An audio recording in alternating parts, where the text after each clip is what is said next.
皆さんこんにちは。このビデオではインターネット Hello everyone. This video introduces a system of remote pathological diagnosis assessed via the internet. This remote system of diagnosis is entirely different from the traditional method of utilizing a microscope. This new advanced method of pathological diagnosis is expected to become a new standard for future generations.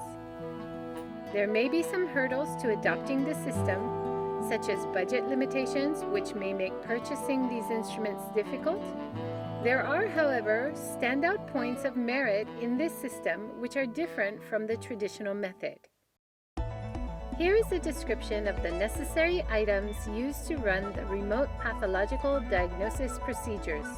The whole slide scanner is an instrument to scan a glass slide and create a digital image. LookRec is a cloud-based system for remote diagnosis which has been developed by MNES Incorporated. The uploading, storing, and observation of the digital image, as well as the consultation between doctors about the case and the reporting of the diagnosis, is all controlled via the LookRec interface.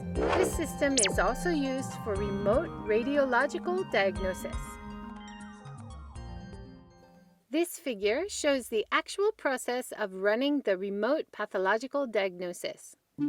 A glass slide is prepared with various stains done in the same way as using traditional methods. Then, the next step in the process is to scan, upload, and make a diagnosis.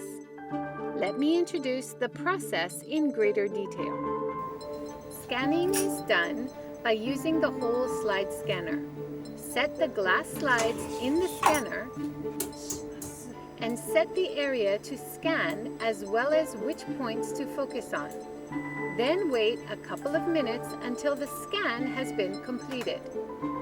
Next, upload the digital image to the cloud storage of LookRec. Once it has been uploaded to the cloud, you will be able to access the image database and make a diagnosis.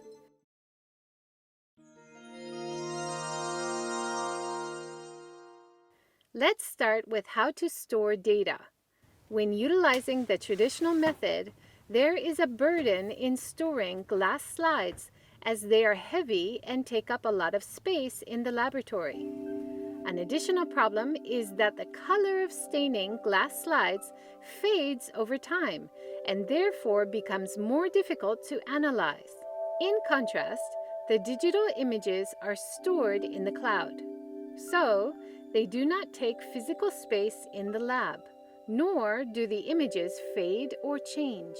Additionally, running comparative observations between previous data and the current data is much easier.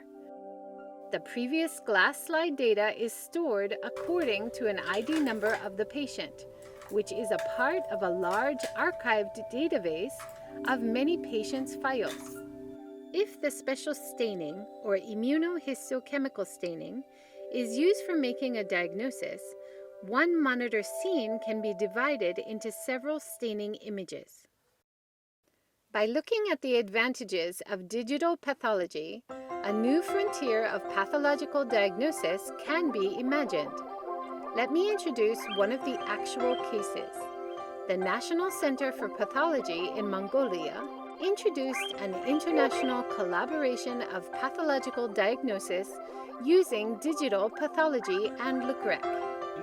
When the Mongolian pathologists have cases which are difficult to diagnose, they share the digital image with collaborating Japanese pathologists using LookRec.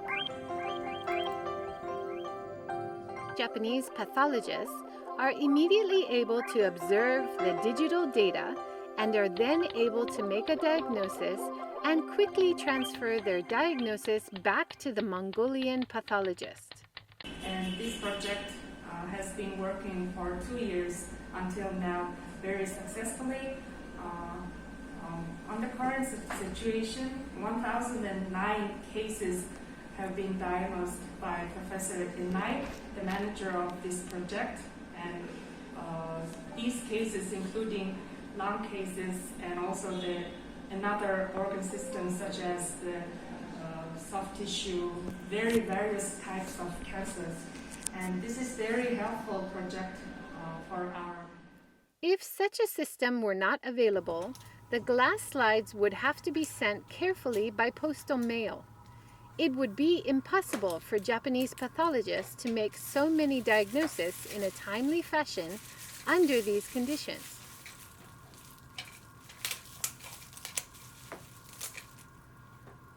The second case is an international collaborative research work of more than a decade ago.